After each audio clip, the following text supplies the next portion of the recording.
طبیعت تو ٹھیک ہے۔ نازیہ کو بے دلی سے کھانا کھاتے دیکھتی تو بچوں کی اپنی بھوک اڑ جاتی۔ اس لمحے تو اس کے اندر سے سچ مچ کی ماں نکل آتی تھی، جو اپنی بھوک بھول کر اپنے پیاروں کی فکر میں نڈال ہوتی جا رہی تھی۔ بس اتنا کھانا تھا، کھا لیا۔ کیا ہے بچوں، بیکار میں سر پر سوار نہ ہو جایا کرو۔ نازیہ کا اس معاملے میں الٹا دماغ تھا۔ جہاں باقی سب گھر والے بچوں کی توجہ اور خیال پر بھولے نہ سماتے، نازیہ کو یہ باتیں ڈھونگ اور دکھاوا لگتی تھی۔ اسے لگتا خود کو سب گھر والوں کے سامنے اچھا اور مخلص ثابت کرنے کے لیے بچوں نے روپ اپنا رکھا ہے۔ بچوں اصل میں منافق اور ریاکار ہے۔ نازیہ کی زبان زہر اگلتی۔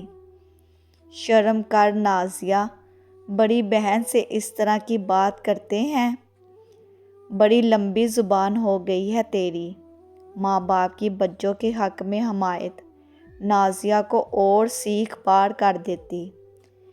اسے بچوں پر سخت غصہ آتا کہ کیسے ماں باپ پر بھی قبضہ کر رکھا ہے۔ انسان بھی عجیب فطرت رکھتا ہے۔ کوئی حد سے زیادہ خیال رکھے تو اسے یہ سب ڈھونگ اور ناٹک لگتا ہے۔ کسی کا دل دکھاوا لگتا ہے۔ دنیا کے سامنے سب ڈرامہ ہے، ورنہ دل تو کالا سیاہ ہے۔ نازیہ نے بھی بچوں کو دل ہی دل میں اپنا حریف بنا لیا تھا، اور وقت گزرنے کے ساتھ اس جذبے میں اضافہ ہوتا چلا گیا۔ نازیہ کے دل کے خطونوں میں بچوں کی کیا حیثیت تھی؟ بچوں اس سے قطع لا علم تھی۔ وہ تو بس اپنا کردار بخوبی ادا کرنے کی دھن میں لگی رہتی۔ بہت بار تو اس نے بچوں کو اس کے مقام سے گرانے کی بھی کوشش کی۔ کبھی کھانے میں میٹھے کی جگہ نمک ملا آتی، کبھی کھانے میں نمک تیز کر دیتی۔ نہایت خاموشی سے قیمتی جوڑے پر استری رکھ آتی۔ پھر جو شور شرابہ اٹھتا تو نازیہ خوب انجوائے کرتی۔ بچوں کی بات پکی ہوئی تو اماں نے نازیہ کو گھر کے کام سنبھالنے کا حکم دے دیا۔ کام کیا کرتی، ہر کام ہی بگاڑ ڈالتی۔ نازیہ، ارے کوئی کام تو ڈھنگ سے کر لیا کر، یا پھر بچوں سے ہی سیکھ لے۔ ابا میاں کو نازیہ کے کام میں کمی پیشی نظر آتی تو تنقید کر ڈالتے۔ ویسے بھی انہیں بچوں کے کام کی عادت ہو چکی تھی۔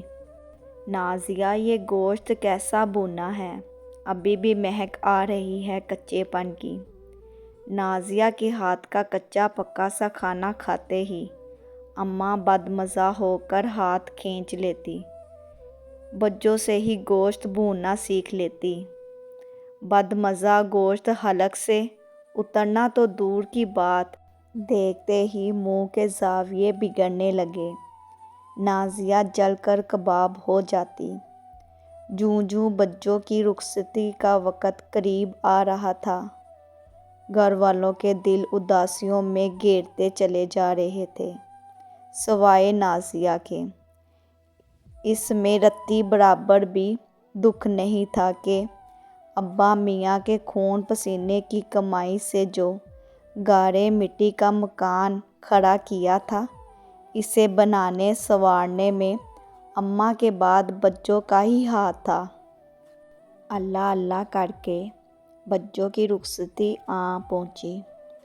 جہاں باقی گھر والے غم سے نڈال تھے، وہاں نازیہ کی آنکھ سے ایک آنسو بھی نہ نکلا، بلکہ گھر والوں کو یوں غم زدہ دیکھ کر نازیہ کو سخت کیفیت ہو رہی تھی۔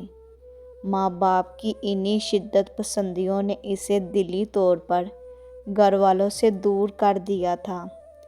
اسے لگتا تھا کہ اماں ابا بھی انصاف پسند نہیں، سب بہن بھائیوں کا حق مار کر صرف ایک اولاد کو دے رہے تھے۔ نازیہ کے مطابق پیار کے معاملے میں اس کے ساتھ زیادتی ہوئی تھی، احتجاج کے طور پر وہ گھر والوں سے متنفر ہو گئی اور باہر کی دنیا میں دوستی ڈھونڈنے لگی، اور فیس بک پر اس کی دوستی رشنا نامی لڑکی سے ہو گئی۔ چند مہینوں میں رشنا سے اس کی دوستی اتنی گہری ہو گئی تھی کہ گھر کی ہر اہم غیر اہم بات بھی اس کے گوش گزار کر دی جاتی، یہاں تک کہ قصہ بجو بھی۔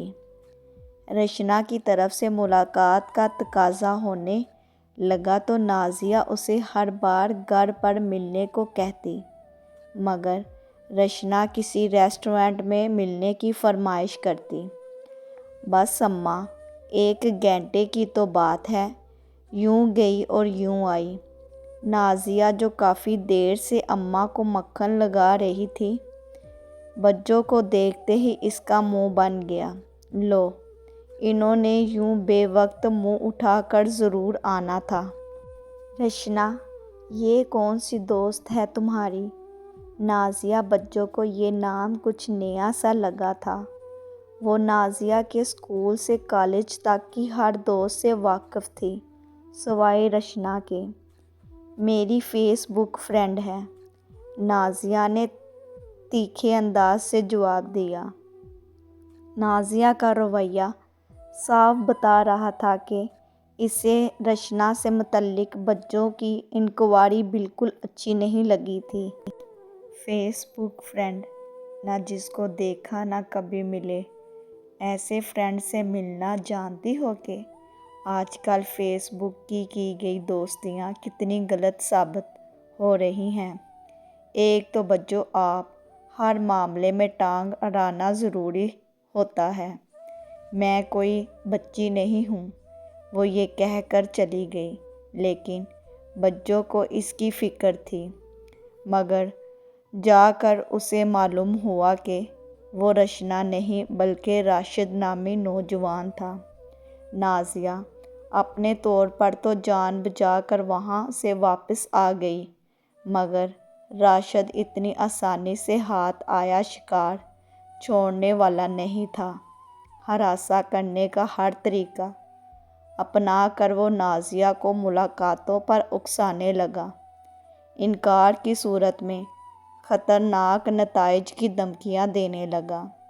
نازیہ کی تو راتوں کی نیندیں اڑ گئی تھیں، وہ تو گھر میں بھی کسی سے اس موضوع پر بات بھی نہیں کر سکتی تھی۔ ویسے بھی بجو کی نفرت میں نازیہ نے گھر میں کسی کو اپنا دوست بنایا ہی نہیں تھا کہ کسی پر اعتماد کرتی۔ اعتماد تو صرف رشنا پر ہی کیا تھا، نتیجہ اس کے سامنے ہی تھا۔ راشد کی طرف سے بلیک میلنگ کی مہم نے تیزی پکڑی تو فکر و خوف کے بادل نازیہ کے چہرے پر چھا گئے۔ کیا بات ہے چھوٹی، کوئی پریشانی ہے؟ بنا کچھ بتائے ہی اس کے اداس پریشان چہرے کو دیکھ کر اگر کوئی جان پاتا تھا تو وہ صرف بجو تھی۔ بجو، ہچکیاں بڑھتے پہلی بار نازیہ نے دل سے یہ لفظ کہا، تڑپ تڑپ کر بجو کے سینے سے لگ کر رو دی، ساتھ ساری کہانی سنا ڈالی۔ ارے اتنی بڑی بات ہو گئی اور تم نے کسی کو بتایا تک نہیں؟ نازیہ کا غم اپنے سینے میں اتارتی بجو کی اپنی آنکھیں بھیگ گئی تھیں۔ شرمندگی اور خوف کے مارے نازیہ اس کی گود میں سر رکھ بس روئی چلی جا رہی تھی۔ کس منہ سے کہتی، بجو آپ کی نفرت میں گھر والوں سے اتنی دور ہونے کی یہ بھیانک سزا ملی ہے۔ میری چندا، تم پریشان نہ ہو، تمہاری بجو کوئی نہ کوئی حل نکال لے گی، تمہیں اس مصیبت سے بچا لے گی۔ بجو نے ایک چال چلی۔ نازیہ کی جگہ بجو نقاب میں خود کو چھپا کر اس سے ملنے چلی گئی۔ یہ جانتے ہوئے کہ یہ کتنے خطرے کا کام تھا۔ اس کی اپنی شادی شدہ زندگی برباد ہو سکتی تھی، مگر بچوں کو صرف اپنی بہن کی پرواہ تھی اور اس کی عزت کی فکر تھی۔